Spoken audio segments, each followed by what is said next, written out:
Eu sou Túlio Schomer do Resumo da Ópera e hoje eu tenho um vídeo para vocês que é um pouco mais um relato pessoal. Eu espero que esse vídeo possa encorajar muitos estudantes como eu.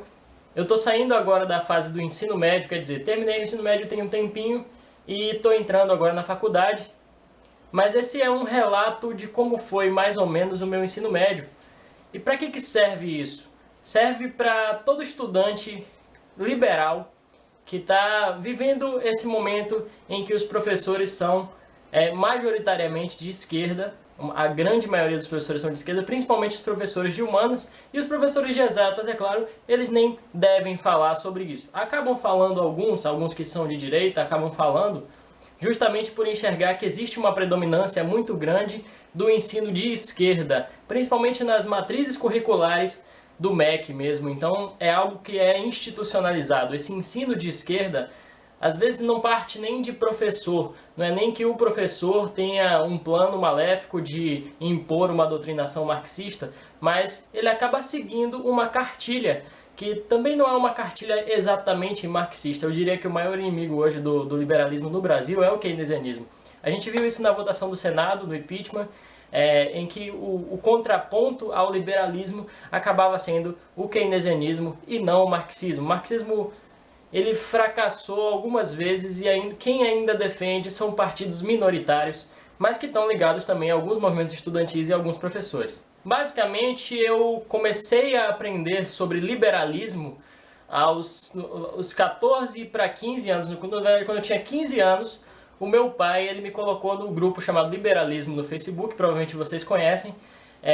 E na época era um grupo maravilhoso. Hoje já não é tão bom assim, mas continua sendo um bom grupo de referência para algumas coisas. Tá muito Babilônia lá, tem gente de tudo que é lado e que pensa tudo que é coisa. Não que isso seja necessariamente ruim, mas você acaba perdendo um pouco a referência intelectual para um iniciante, assim.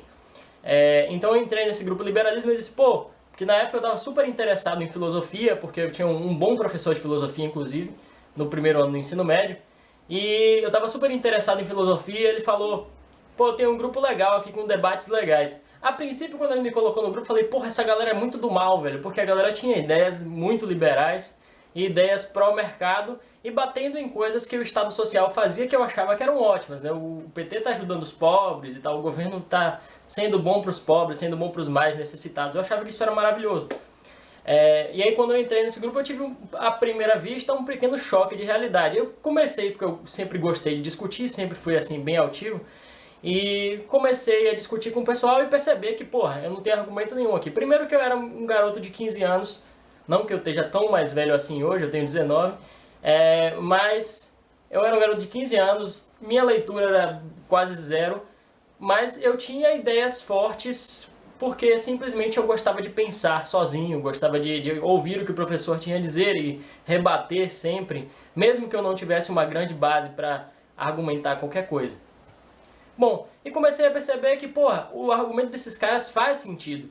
E comecei a comparar o argumento deles com o argumento que me era dado em sala de aula em muitos momentos.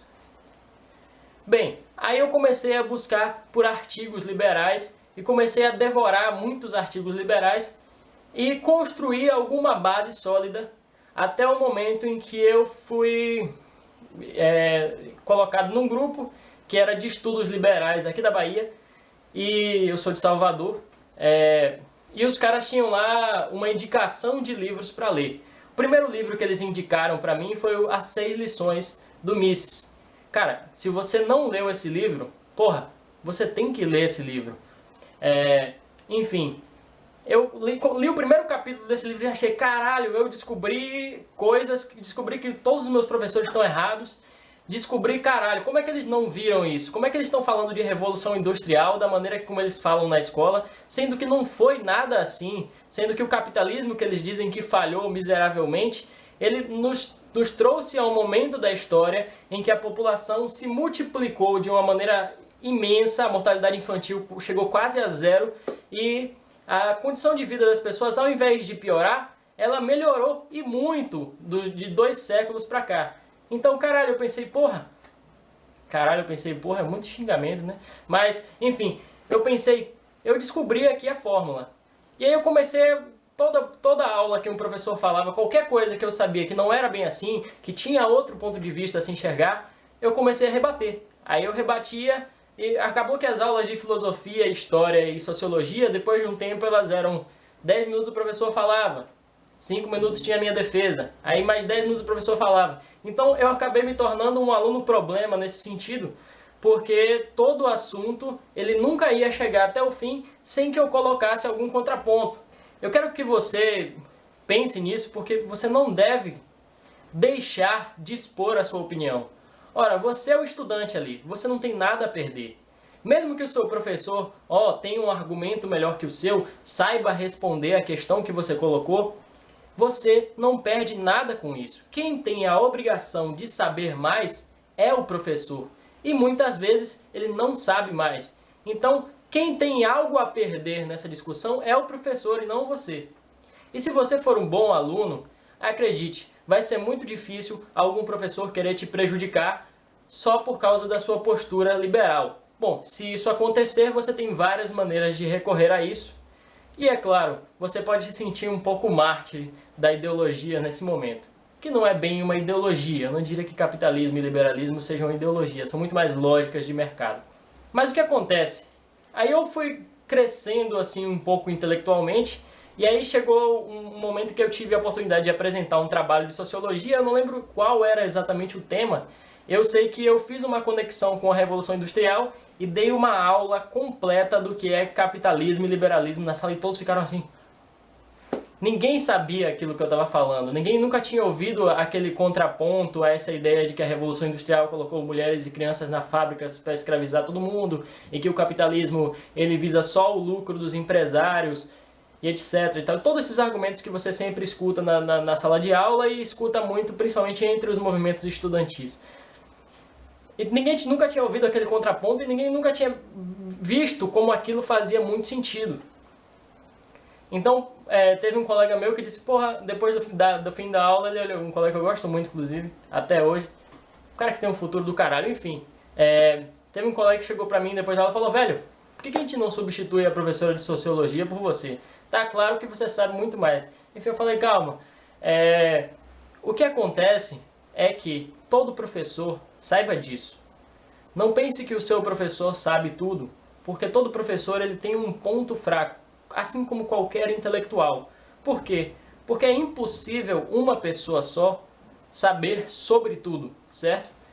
Então você precisa perceber as fraquezas intelectuais. Se você pretende debater com o seu professor e mostrar para a turma que existe um outro lado, você precisa perceber as fraquezas intelectuais do seu professor e atacá-lo nessas fraquezas. Dessa maneira você expõe para a turma que, olha, não é porque ele é professor que ele sabe todas as coisas. Então, existe uma forma de contra-argumentar até mesmo o que o mestre diz. Acho que uma coisa que deve se deixar assim, porque eu vejo muita gente também que estuda e acaba se tornando antissocial e tal. E olha, você não vai conseguir convencer ninguém enquanto você manter uma aparência de que você, esse cara quer se diferenciar porque ele é o sabichão, o cara que estuda, o cara que leu coisas que ninguém leu, beleza. Eu era o cara que lia coisas que ninguém lia, não era o melhor aluno da sala, longe disso. Eu era extremamente bagunceiro, inclusive, na época eu não cheguei a terminar o meu ensino médio, eu saí antes e terminei pelo Enem, porque a minha escola eram 4 anos, e o IFBA, que era um curso técnico, eu desisti do curso técnico e também não peguei o diploma do médio, porque não dava para pegar. Eu tinha que fazer os 4 anos. E aí eu saí antes e acabei pegando depois o diploma do ensino médio. Eu não era o melhor aluno da turma, longe disso. E aí quando eu saí, teve um colega que me falou, porra, Túlio, sem você a zoeira tá fraca pra caralho. Bom, então, a ideia não é você começar a ler, e você se tornar um ser antissocial, um ser que se isola para se tornar melhor no sentido de conhecer mais. Você tem que continuar a sua vida normalmente, sabe? A sua adolescência provavelmente não é na sua adolescência que você vai promover uma revolução liberal no país, até porque revolução liberal nem existe. Os liberais são muito mais pró-reforma do que pró-revolução. Aí você pode ser um anarcocapitalista, beleza, mas a revolução anarcocapitalista também não é bem assim que funciona. Ela é um tanto quanto mais silenciosa, tá aí o Bitcoin para provar. Mas enfim, não seja um mala. Esse é um conselho do Bob Esponja no especial de Natal, mas que serve muito bem se você quer se tornar uma referência para as pessoas que te cercam e se você quer ser respeitado intelectualmente. Eu queria falar um pouco mais, mas eu acho que eu já me estendi. Talvez esse seja assunto para um próximo vídeo, quando eu fiz uma... E aí entra uma história engraçada de quando eu fiz acho que a primeira manifestação anti-greve do Brasil. Eu fiz uma manifestação de alunos, que deu mais de 200 pessoas nas ruas. A gente praticamente fechou a cidade, contra a greve dos professores. Nossa, que cara fascista, porra, você está impedindo o direito de greve. Não, isso é o que eu explicarei em outro vídeo, porque é um contexto muito específico e que merece uma série de pontos a serem colocados, uma série de pontuações específicas. Mas enfim, eu vou terminar esse vídeo por aqui, e eu queria dizer pra você que se você é um estudante liberal, cara, estude mesmo. Vá atrás das fontes, vá atrás de Mises, vá atrás de Rothbard, vá atrás de Hoppe, vá atrás de tudo, cara, que você puder, Hayek, Bastiat, leia. Pegue os artigos dos institutos, do Instituto Mises, do Portal Libertarianismo, eles são bons pra caralho. Alguns têm alguns pontos que podem ser refutados, como qualquer ideologia você vai encontrar, pontos a serem refutados ou a se acrescentar alguma coisa. Leia muito Spotniks, que traz sempre boas reportagens e tal. O ILISP também. Embora tenha alguns furos, sempre vai haver. Mas enfim, estude pra caralho. Não seja tímido, não tenha medo de colocar a sua opinião. Quem tem a obrigação de ensinar, quem tem a obrigação de ter mais conteúdo é o professor. E não seja um mala, cara. Não se isole porque você pensa diferente. É bom conviver, inclusive com socialista, cara. Então, se você gostou desse vídeo, deixa aí o seu like, se inscreve no canal, pô, ajuda pra caramba. É nóis, valeu!